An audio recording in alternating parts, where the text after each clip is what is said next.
ಭಾರತದ stock market ಇವತ್ತ 24,000 level ಅನ್ನ ದಾಟಿ ಕ್ಲೂಸಿಂಗ್ ಕೊಟ್ಟಿತ್ ನೋಡ್ರಿ. ಇವತ್ತಿನ ಮಾರ್ಕೆಟ್ ಪರ್ಫಾರ್ಮೆನ್ಸ್ ನಾವು ನೋಡ್ರ ಜಾಗತಿಕ ಆತಂಕಗಳನ್ನೆಲ್ಲ ಧ್ವಂಸ ಮಾಡಿ ನಿಫ್ಟಿ 244 ಪಾಯಿಂಟ್ ಏರಿ 1.02% ಜಿಗದೈತಿ ಅಥವಾ ಏರೈತಂತ ನಾವ ಅನ್ಬೋದ. ನೋಡ್ಬೋದು ನೀವು ನಿಫ್ಟಿ ಪರ್ಫಾರ್ಮೆನ್ಸ್ ನೋಡ್ರಿ. ಇವತ್ತ ನಿಫ್ಟಿದಾಗ ಏನ್ 50 ಕಂಪ್ನಿಗಳು ಇದ್ದಾವ, ಅದ್ರಾಗ 42 ಕಂಪ್ನಿಗಳ ಏರಾತಿದ್ದು, ಬರೀ 6 ಕಂಪ್ನಿಗಳ ಕುಸ್ಯಾತಿದ್ದು. ಕುಸಿಯೋ ಕಂಪ್ನಿಗಳದಾಗನು ಡಾಕ್ಟರ್ ರೆಡ್ಡಿಸ್ ಅಷ್ಟ 1% ಗಿಂತ ಹೆಚ್ಚು ಕುಸಿದೈತಿ. ಉಳಿದಿದ್ದ TCS ಆಗ್ಲಿ, ಮತ್ ಸನ್ ಫಾರ್ಮಾ ಆಗ್ಲಿ, ನೆಸ್ಲೆ ಇಂಡಿಯಾ ಆಗ್ಲಿ, ಭಾರತಿ ಏರ್ಟೆಲ್ ಇವೆಲ್ಲ 0.5% ಕುಸಿದಿಲ್ಲ. ಇಟರ್ನಲ್ ನೋಡ್ಬೋದು ಹೆಸರುಗನ ಕುಸಿದೈತಿ. ಬಟ್ ಇವತ್ತ ನೋಡ್ಬೋದು ನೀವು ಟಾಪ್ ಗೇನರ್ ನೋಡ್ರ ಜಿಯೋ ಫೈನಾನ್ಸ್ ಇವತ್ತ 3.90% ಏರೈತಿ. ಜಿಯೋ ಫೈನಾನ್ಸ್ ಅನ್ನು ಸ್ಟಾಕ್ ಬಹಳ ಏರಿದ್ರಿಂದನು ಮಾರುಕಟ್ಟೆಗೆ ಸಪೋರ್ಟ್ ಸಿಕ್ಕಿತ್ತಂತ ನಾವು ಅನ್ಬೋದು. ಅದ ಕಾರಣ ನಿಫ್ಟಿ 1% ಗಿಂತ ಹೆಚ್ಚೇರೈತಿ. HDFC ಲೈಫ್ ಆಗ್ಲಿ, ಅಡಾನಿ ಎಂಟರ್ಪ್ರೈಸಸ್ ಆಗ್ಲಿ, ರಿಲಯನ್ಸ್ ಆಗ್ಲಿ, SBI ಲೈಫ್ ಆಗ್ಲಿ ಇವೆಲ್ಲ ಕಂಪ್ನಿಗಳು ಏರಿದಾವ. ಮತ್ ನಾವ ಬ್ಯಾಂಕ್ ನಿಫ್ಟಿ ಪರ್ಫಾರ್ಮೆನ್ಸ್ ನೋಡ್ರೂ ನೋಡ್ಬೋದು. ಇವತ್ತ ಬ್ಯಾಂಕ್ ನಿಫ್ಟಿ 1.39% ಏರಿ 58,045 ಕ್ಲೂಸಿಂಗ್ ಕೊಟ್ಟೈತಿ. ಬ್ಯಾಂಕ್ ನಿಫ್ಟಿನ ಏನ್ 14 ಬ್ಯಾಂಕಿಂಗ್ ಕಂಪ್ನಿಗಳು ಇದ್ದಾವ. ಅವು 14 14 ಏರಿದಾವ ಇವತ್ತ. ಅದ್ರಾಗ ಟಾಪ್ ಗೇನರ್ ಯೂನಿಯನ್ ಬ್ಯಾಂಕ್ 4.72% ಏರೈತಿ. Canara bank, bank of Baroda, ಮತ್ತ AU ಬ್ಯಾಂಕ್ ಮತ್ತ PNG ಬ್ಯಾಂಕ್ ಇವತ್ತ ಬಾಳ ಒಳ್ಳೆ ಪರ್ಫಾರ್ಮ್ ಮಾಡೈತಿ ಬ್ಯಾಂಕ್ ನಿಫ್ಟಿದಾಗ ಅಂತ ನಾವ್ ಅನ್ಬೋದ. ಅದ ಕಾರಣ ಇವತ್ತ ಬ್ಯಾಂಕ್ ನಿಫ್ಟಿನು 58,000 ಲೆವೆಲ್ ಮ್ಯಾಗ ಕ್ಲೋಸಿಂಗ್ ಕೊಟ್ಟೈತಿ. ಇದು ಒಂದು ಪಾಸಿಟಿವ್ ಅಂತ ನಾವ್ ಅನ್ಬೋದ. ಸೆನ್ಸೆಕ್ಸ್ ನೋಡ್ಬೋದು ನೀವು 1.08% ಏರಿ 77,569 ಕ್ಲೋಸಿಂಗ್ ಕೊಟ್ಟೈತಿ. ಸೆನ್ಸೆಕ್ಸ್ ನಾಗ ಇವತ್ತ ಫುಲ್ ಬುಲ್ಲಿಶ್ನೆಸ್ ಇತ್ತಂತ ನಾವ್ ಅನ್ಬೋದ. ಯಾಕೆ ಮಾರ್ಕೆಟ್ ಇವತ್ತು ಈ ತರ ಏರಿತ, ಅದರಿಂದ ಏನ್ ಕಾರಣಗಳಿದಾವಂತ ಈಗ ಡೀಟೇಲ್ ದಾಗ ತಿಳ್ಕೊಳ್ಳೋಣ. ನೋಡ್ರಿ, ಒಂದೇ ಮೇನ್ ಕಾರಣ ಏನಂತಂದ್ರ IT ಇಂಡೆಕ್ಸ್ ಅಥವಾ TCS ರಿಸಲ್ಟ್ ಅಂತ ನಾವ್ ಅನ್ಬೋದ. ನೋಡ್ಬೋದು ನೀವು TCS ನಿನ್ನೆ ರಿಸಲ್ಟ್ ಮಾರ್ಕೆಟಿಗೆ ಭಾಳ ಒಳ್ಳೇದ್ ಅನ್ಸಿತ್ರಿ. ಭಾಳ ಅಂತಂದ್ರ ಅಷ್ಟು ಏನ್ ಒಳ್ಳೇದ್ ಬಂದಿಲ್ಲ, ಬಟ್ ಅನುಮಾನನ ಭಾಳ ಕಡಿಮೆ ಇತ್ತು ಈ ಸಲ IT ಕಂಪ್ನಿಗಳದ ರಿಸಲ್ಟ್ಗಳ ಬಗ್ಗೆ. ಬಟ್ ಅದ್ರಾಗನು ಒಳ್ಳೆ perform TCS Q1 result perform ಮಾಡಿದ್ರಿಂದ ಅದೊಂದು ಪಾಸಿಟಿವ್ ಆಯ್ತು ಎಲ್ಲ IT ಕಂಪ್ನಿಗಳ್ಗ. ಅದ ಕಾರಣ ಇವತ್ತ IT ಇಂಡೆಕ್ಸ್ ನೋಡ್ಬೋದು ನೀವು 1.96% ಏರೈತಿ. ಮತ್ತ ಭಾರತದ್ದು ಎಲ್ಲಾ ದೊಡ್ಡ ದೊಡ್ಡ IT ಕಂಪ್ನಿಗಳ ಭಾಳ ಇರಿದಾವ. L&T Mindtree 5% ಗಿಂತ ಹೆಚ್ಚು ಏರೈತಿ. ಉಳ್ದಿದ್ದನ್ನು ನೀವು ನೋಡ್ಬೋದು, ಉಳ್ದಿದ್ದನ್ನು ಭಾಳ ಒಳ್ಳೆ ಪರ್ಫಾರ್ಮ್ ಮಾಡಿದಾವ. ಅದ್ರಾಗನು ಇನ್ಫೋಸಿಸ್ 1.70% ಏರೈತಿ. ವಿಪ್ರೋನು 1.60% ಏರೈತಿ. HCL ಟೆಕ್ನು 1.49% ಏರೈತಿ. ಮತ್ತ ಪರ್ಸಿಸ್ಟೆನ್ಸ್ ಸಿಸ್ಟಮ್ ಅನ್ನು ನೋಡ್ಬೋದು ನೀವು, ಅದು ಸಹ 4% ಗಿಂತ ಹೆಚ್ಚಿರೈತಿ. ಅದ ಕಾರಣ ಇವತ್ತ IT ಇಂಡೆಕ್ಸ್ ಅನ್ನು ಭಾಳ ಒಳ್ಳೆ ಪರ್ಫಾರ್ಮ್ ಮಾಡಿದ್ರಿಂದನು ಈ ತರ ಭಾರತದ ಮಾರುಕಟ್ಟೆ ಏರೈತಿ ಅಂತ ನಾವು ಅನ್ಬೋದ. ಅದ್ರಾಗನು ಮತ್ತೊಂದ್ ಎರಡನೇ ಮೇನ್ ಕಾರಣ ಏನಂತಂದ್ರ US ಮತ್ತ ಇರಾನ್ದ ಯುದ್ಧ. US ಮತ್ತ ಇರಾನ್ದ ಯುದ್ಧ ಏನ್ ಸ್ಟಾರ್ಟ್ ಆಗಿತ್ತ ಹೋದ್ ವೀಕೆಂಡ್. ಸ್ಟಾರ್ಟ್ ಆಗಾನ ನಿಲ್ತೈತು ಇಲ್ಲೋ ಅನ್ಸತಿತ್ತ, ಬಟ್ ನಿಂತೈತ್ರಿ. ಎರಡೂ ದೇಶಗಳು ಏನು ದಾಳಿ ಮಾಡುವಲು. ಅದ್ರಾಗನು ಮತ್ತೊಂದ್ ಏನ್ ನ್ಯೂಸ್ ರಿಪೋರ್ಟ್ ಗಳಿಂದ ಸುದ್ದಿ ಬರತೈತಂತಂದ್ರ ಟೆಕ್ನಿಕಲ್ ಲೆವೆಲ್ ನಾಗ ಮಾತುಕತೆನು ನಡೆದೈತಂತ್ರಿ. ತಾಂತ್ರಿಕ ಮಟ್ಟದ ಮಾತುಕತೆನು ನಡೆದೈತಂತ. ಅದ ಕಾರಣ ಇದು ಒಂದ ಪಾಸಿಟಿವ್ ಮಾತುಕತೆ ಮಾಡತ್ತಾವ ಎರಡು ದೇಶಗಳ. ಅದ ಕಾರಣನು ಮಾರ್ಕೆಟ್ ಇದನ್ನ ಪಾಸಿಟಿವ್ ತಗೊಂತ ಈ ಒಂದ್ ಕಾರಣದಿಂದ ಭಾರತದ ಏನ್ ವೈಟಾಲಿಟಿ ಇಂಡೆಕ್ಸ್ ಅಂತೇವ್ ನಾವು ಇಂಡಿಯಾ ವಿಕ್ಸ್, ಅದು ಸಹ ಇವತ್ತು 6.36% ಕುಸ್ತೈತಿ. ಅದ ಕಾರಣ ಭಾರತದ ವೈಟಾಲಿಟಿ ಇಂಡೆಕ್ಸ್ ಅನ್ನು ಸಹ 6% ಗಿಂತ ಹೆಚ್ಚು ಕುಸ್ತಿದ್ರಿಂದನು ಮಾರ್ಕೆಟಿಗೆ ಒಂದು ಒಳ್ಳೆ ಸುದ್ದಿ ಆತ. ಅದ ಕಾರಣ ಮಾರ್ಕೆಟ್ ಇವತ್ತೂ ಸಹ ಏರೈತಂತ ನಾವು ಅನ್ಬೋದ. ಮತ್ತ ಮೂರನೇ ಕಾರಣ ನೋಡ್ರ ಕಚ್ಚಾ ತೈಲದ ಬೆಲೆನೂ ಸಹ ಯುದ್ಧ ಏನ್ ಸ್ಟಾರ್ಟ್ ಆತನೋ ಕಾರಣದಿಂದ ಮತ್ ಏರ್ಬೋದಂತ ಅನುಮಾನ ಇತ್ತ, ಬಟ್ ಅಷ್ಟು ಒಮ್ಮೆ ಇರ್ಲಿಲ್ಲ.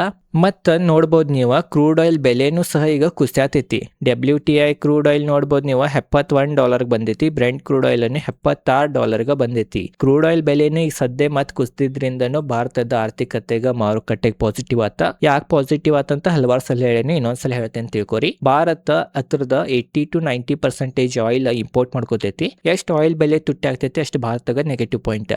ಅದ ಕಾರಣ ಆಯಿಲ್ ಪ್ರೈಸ್ ಕುಸಿತಂದ್ರ ಭಾರತಗ ಒಳ್ಳೇದ, ಭಾರತದ ಆರ್ಥಿಕತೆಗ ಒಳ್ಳೇದ. ಯಾಕಂತಂದ್ರ ಆಯಿಲ್ ಬಹಳ ಇಂಪಾರ್ಟೆಂಟ್. ಆಯಿಲ್ ತುಟ್ಟಿ ಆತಂದ್ರ ವಸ್ತುಗಳ ಬೆಲೆ ಹೆಚ್ಚಾಗ್ತೈತಿ, ಇನ್ಫ್ಲೇಷನ್ ಹೆಚ್ಚಾಗ್ತೈತಿ. ಯಾಕಂತಂದ್ರ ಒಂದ್ ವಸ್ತು ಒಂದ್ ಸ್ಥಳದಿಂದ ಮತ್ತೊಂದ್ ಸ್ಥಳಕ್ಕೆ ಹೋಗ್ಬೇಕಂತಂದ್ರ ಟ್ರಾನ್ಸ್ಪೋರ್ಟೇಷನ್ ಬೇಕು. ಟ್ರಾನ್ಸ್ಪೋರ್ಟೇಷನ್ ಅಂತಂದ್ರೆ ಇಲ್ಲಿ ಪೆಟ್ರೋಲ್ ಡೀಸೆಲ್ ಬೇಕಾ, ಪೆಟ್ರೋಲ್ ಡೀಸೆಲ್ ಕ್ರೂಡ್ ಆಯಿಲ್ ಬರ್ತೈತಿ. ಅದ ಕಾರಣ ಕ್ರೂಡ್ ಆಯಿಲ್ ಕುಸಿತಂದ್ರ ಭಾರತಕ್ಕೆ ಪಾಸಿಟಿವ್, ಅದ ಕಾರಣನು ಇವತ್ ಮಾರುಕಟ್ಟೆ ಪಾಸಿಟಿವ್ ಐತೆ ಅನ್ಬೋದ. ಅದ್ರಾಗನು main Jio financial services performance ಬಾಳ ಒಳ್ಳೇದಿತ್ತ. ಅದು ಸಹ ನಿಫ್ಟಿಗ ಒಂದ್ ಸಹಾಯ ಮಾಡೈತಿ ಇವತ್ತು ಏರಾಕ, ಅಥವಾ ಒಂದ್ ಬ್ಯಾಕ್ ಬೋನ್ ತರ ನಿಂತಿತ್ತ. ಆ ಒಂದ್ ಕಾರಣದಿಂದನು ನಿಫ್ಟಿ ಇವತ್ತು 1% ಗಿಂತ ಹೆಚ್ಚಿರೈತೆ ಅಂತ ನಾವ್ ಅನ್ಬೋದ.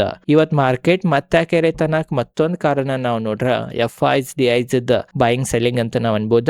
FIs ನಾವೀಗ ರೀಸೆಂಟ್ನಾಗ ಜುಲೈ ತಿಂಗಳು ಸ್ಟಾರ್ಟ್ ಆದಾಗಿಂದ ಅವ್ರದ್ದು ನಡವಳಿಕೆಗಳನ್ನ ನೋಡ್ರೆ ನಮಗೇನ್ ಗೊತ್ತಾಗತೈತಿ ಅಂತಂದ್ರ ಎಷ್ಟ್ ಮಾರಿ ಹೋಗ್ಬೇಕಾಯ್ತು ಅಷ್ಟ್ ಮಾರಿ ಹೋಗಿದಾರ ಅಂತ ನಮಗ್ ಗೊತ್ತಾಗತೈತಿ. ಇದ್ ನೀವು ಡೇಟಾನು ನೋಡ್ಬೋದು. ನೀವು ಜುಲೈ 1 ತಾರೀಕು 1140 ಕೋಟಿ ಸೆಲ್ಲಿಂಗ್ ಮಾಡಿರ. ಜುಲೈ 2ಕ್ಕೆ ನೋಡ್ಬೋದು ನೀವು ಫಾರಿನ್ ಇನ್ಸ್ಟಿಟ್ಯೂಷನ್ ಇನ್ವೆಸ್ಟರ್ಸ್ ಬರೀ 300 ಕೋಟಿ ಸೆಲ್ಲಿಂಗ್ ಮಾಡಿರ.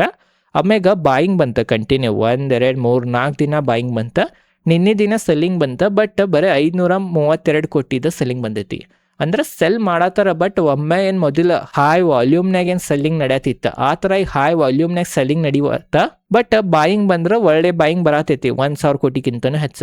ಅದ ಕಾರಣ ಈ ಡೇಟಾ ನೋಡ್ರೆ ಎಷ್ಟು ಮಾರ್ಕೊಂಡ್ ಹೋಗ್ಬೇಕೈತಿ ಅಷ್ಟು ಹೋಗಿದಾರ. ಈಗ ಬಂದ್ರ ಮತ್ ಮರಳಿನ ಬರ್ಬೇಕಂತನೂ ನಮಗ ಗುರ್ತಾಗತೈತಿ. ಅದು ಒಂದು ಪಾಸಿಟಿವ್ ಅಂತ ನಾವ್ ಅನ್ಬೋದ.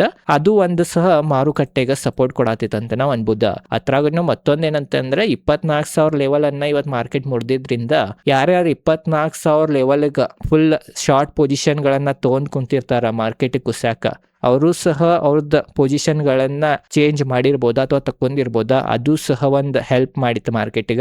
ಆ ಒಂದ್ ಕಾರಣದಿಂದನೂ ಮಾರ್ಕೆಟ್ ಇವತ್ತು ಈ ತರ ಏರಿರ್ಬೋದು ಅಂತ ನನಗನ್ನಿಸ್ತೈತಿ. ಮತ್ತೊಂದೇನಂತಂದ್ರೆ ನಾವ್ ಈಗ ಕಂಟಿನ್ಯೂ 2 ಮಂತ್ಸ್ ಆತ್ ನೋಡಾತೀವಿ. ಯುದ್ಧ ಸ್ಟಾರ್ಟ್ ಆದಾಗಿಂದ ಫ್ರೈಡೆ ದಿನ ಮಾರ್ಕೆಟ್ ನೆಗೆಟಿವ್ ನ ಕ್ಲೋಸಿಂಗ್ ಕೊಡತಿತ್ತ. ಯಾಕಂತಂದ್ರೆ ಮಾರ್ಕೆಟಿಗೆ ಒಂದು ಅಂಜಿಕಿ ವೀಕೆಂಡ್ನಾಗ ಏನ್ರಿ ಆದೋತಂತ, ಅವಾಗ ಹಾಲಿಡೇ ಇರ್ತೈತಿ ಏನ್ರಿ ಆದೋತಂತ.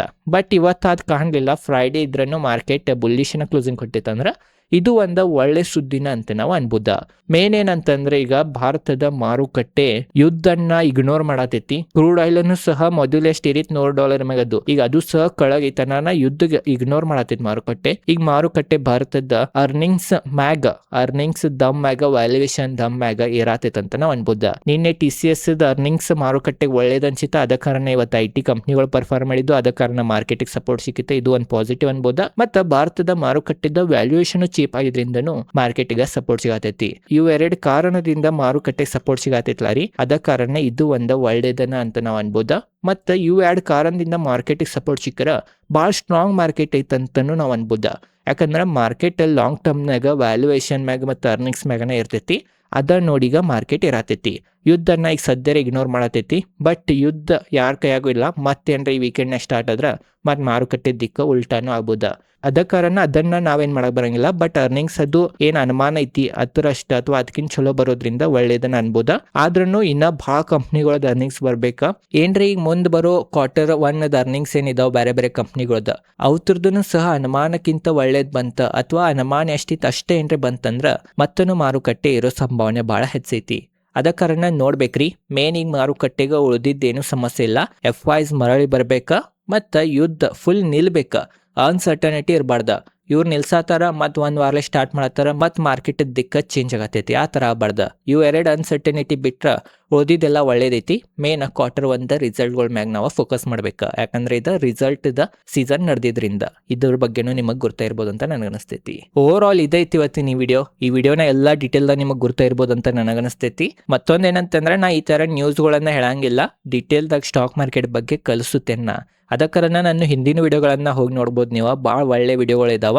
ಅದ ಕಾರಣ ಆ ವಿಡಿಯೋಗಳನ್ನ ಹೋಗಿ ನೋಡ್ರಿ. ಇವತ್ತು ನಿಮ್ಮ ಪೋರ್ಟ್ಫೋಲಿಯೋ ಎಷ್ಟು % ಏರಿತು ಅಂತ ಕಮೆಂಟ್ ಸೆಕ್ಷನ್ ತಿಳಿಸ್ರಿ, ಅಥವಾ ಥ್ಯಾಂಕ್ ಯು ಅಂತ ಕಮೆಂಟ್ ಮಾಡ್ರಿ. ಇದೇ ಥರ ಸ್ಟಾಕ್ ಮಾರ್ಕೆಟ್ ರಿಲೇಟೆಡ್ ಕನ್ನಡದಾಗ ವಿಡಿಯೋ ಮಾಡ್ತಿರ್ತೇನೆ. ಅದ ಕಾರಣ ಚಾನಲ್ ಸಬ್ಸ್ಕ್ರೈಬ್ ಮಾಡ್ರಿ. ಧನ್ಯವಾದಗಳು.